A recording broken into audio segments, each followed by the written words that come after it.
All right, so good afternoon. We're going to just talk about kind of precision farming, the equipment side of things. My name is Dalton Wilson. I am the precision farming manager at West Central Equipment. I'm Luke. I'm the store manager at the Martinsburg location. So, West Central Equipment, we're located right over here.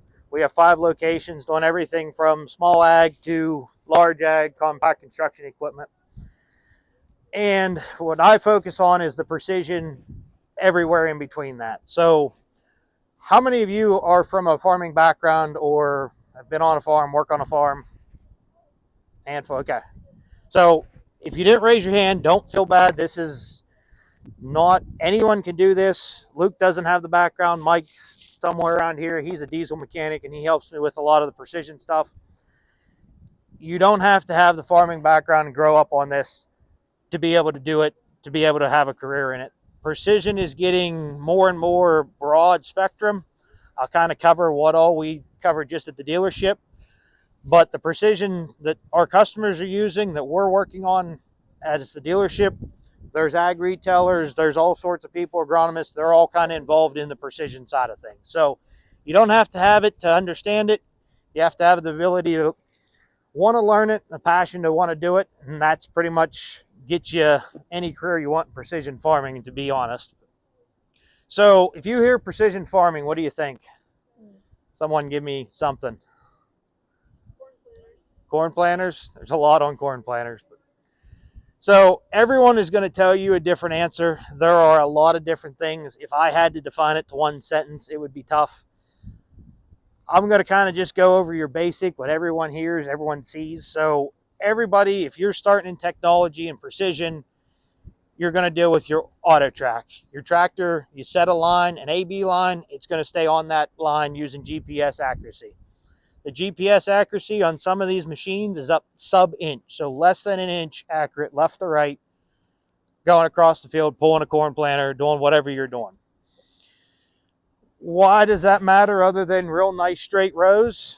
You start talking about efficiencies, overlap, input cost. If you're doing tillage, great example, and you have 3 feet of overlap on every pass, that's a lot of extra acres that you're covering, a lot of extra wear and tear in your machine, a lot of extra fuel.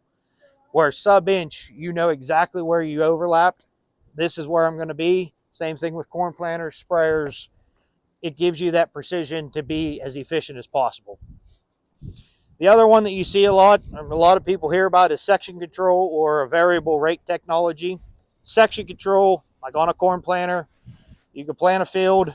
When it gets to an area that's already covered, it's going to shut that off. Depending on the planter, the sprayer, whatever it might shut off the whole thing. It might shut off individual rows to get as less duplication as possible across the field. So you're spreading fertilizer. You don't want that duplication. You don't need to put that extra wasted input cost on when you only need, say, 200 pounds. There's no sense of putting 400 pounds on it. So that's another big one. You get into drones, sensors with drones. A lot of you, I'm sure you've seen, if you've been on the internet, you've seen something about some farmer using drones.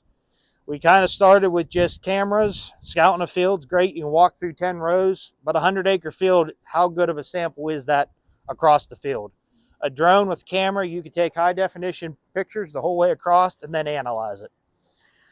We have drones that basically have an infrared camera that can see deficiencies in nitrogen, whatever it might be, that type of sensor as well.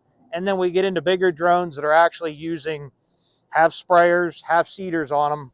I was at a demo a couple months ago. They were doing a cover crop where they put seed in a drone, went out, spread the seed and planted it with the drone. It'd come back, they'd fill it back up, and that's how they planted their cover crop. That technology, the battery technology, it's always growing. Those drones are getting bigger. They can do more and more, and they can do it accurately and quickly. All the technology that you see, a corn planter, a combine, everything has data. There's a sign in my office that says this field runs on data. That's coming through all over the place. The amount of data that's coming through on precision technology is absolutely insane. It used to be a combine, you get yield. Hey, this section of the field had this many bushels, that section had this, if you were lucky, or just this is how many bushels I had across the whole field. You're now seeing it within an inch, couple inches, this is the yield at this spot in the field. This was the moisture. This was everything that you need to know. That spout has a sensor on the back of it. When it's coming through a cornfield at 5 miles an hour, it can tell you the moisture, the protein, the starch, the acid, everything you need to know about that crop live, and then give you the data geospatially to look at later. What's that do? That helps the farmer make better decisions. You bring in that data, you bring in your planning data in a platform. John Deere, we use Operation Center. That's John Deere's platform where all the data comes in. You can put your planning data and your harvest data right next to each other, overlap them, and see what went well, what could have went better, whatever you want to look at to make a better decision for next year. Along with all that data, these machines are dumping data, fuel, hours, locations, everything constantly. Every 30 seconds, it sends a packet of data to the cloud, and then you can see it on your phone. You can see it on your computer. I can pull up my phone and see exactly how much fuel is in this machine right now and a lot of the engine information. All that data all rolls into precision, but that is all coming in at one time. We get into a little bit more. Those are kind of your basic, hey, this is basic precision. Then we can get into so it seems futuristic, but is happening right now. You start talking autonomy. Most people, you hear the word autonomous, you think Tesla or whatever, those ride shares that you get in and they take you. But we actually have, John Deere has tractors out in the field today that are actually running fully autonomously. You set them up, you have your boundaries in your field, it has cameras all around it, it has sensors. You get on your phone, you swipe to go, and it starts going through the field. It's monitoring everything. It's feeding that back and forth. If it sees something it doesn't like, it will stop. It will notify whoever needs to be notified, but it is running fully autonomously. That's happening now. We have, I think Deere has roughly 100, 200 tractors out there right now at farms, demo farms doing this. Even in our area, which you think, oh, we're way years away from autonomy, we have guys just in this area here that are running the applications where that machine will lift the corn planter, shut your four-wheel drive off, whatever sequence you build, it will make the turn automatically and go back into the next row each and every time. Once you get your headlands done, that is as close to autonomy as you can get with still being in the seat. The other side of autonomy, you say machine learning, machine it's doing its own thing. We have See and Spray technology on sprayers. That's the big See and Spray is John Deere's name. They're using cameras on a sprayer that identifies, you say, hey, I'm spraying a corn crop. It sees what the corn is, and then it sees any other weeds, and it will only spray that weed. As you go through the field at 10 miles an hour, it's making those decisions. Think about the computing power on that. It's crazy. But combines are similar. Actually using cameras, this is the quality of grain I want. It will make adjustments to the internal workings of the combine to keep that quality where you want it, as well as outside cameras that are seeing how much biomass is coming in at the same time. Satellite imagery, it sees how much is coming in to adjust the speed of that to keep that consistent crop flow for the best efficiency. So all those technologies, there's a lot of them. It's all coming in, but what do we do as a dealer for that? What's that look like?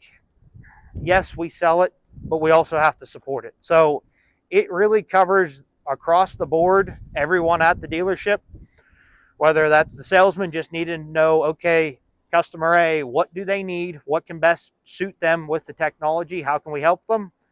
The service technicians, they have to be able to work on it. They have to be able to install it, do the setup. There's training. There's a lot of training. These guys love me because I go do all the trainings and come back and have to deliver it to our guys. But there's a lot of training. And then there's the data side. We actually have guys that they're IT, the ones in IT, he's going to, I don't know even know what it, master's degree in information technology, just looking at data and how that data flows and how we can better prepare that data for our customers that can use that data to make better decisions. So it's not just, oh, there's one precision farming guy at West Central Equipment. It covers the entire dealership. Why all the precision technology? Efficiency is the big one, helping these guys out. Profitability, See and spray. If you're only spraying the weeds and not everything, that saves you a ton of money on chemicals. A sprayer full of chemicals is way more than you want to even think about. Overlap, all those efficiencies, getting the right nutrients, the right water, whatever it might be, where it needs to be effectively is the main goal. The other huge side and the huge driving force is the labor shortage. These guys are getting more and more acres. These things can't get much bigger. Bringing this down the road is not fun. It can't get that much bigger. We need to be able to give the operators that there the ability to go longer hours because they don't have as much stress because it's driving for them, or take the operator completely out of it. Those are the driving forces behind it. So till any of that changes, the technology is going to keep growing. I don't see any stop to it. It's impressive to think about. It's exciting to think about. It's always going to be improving. But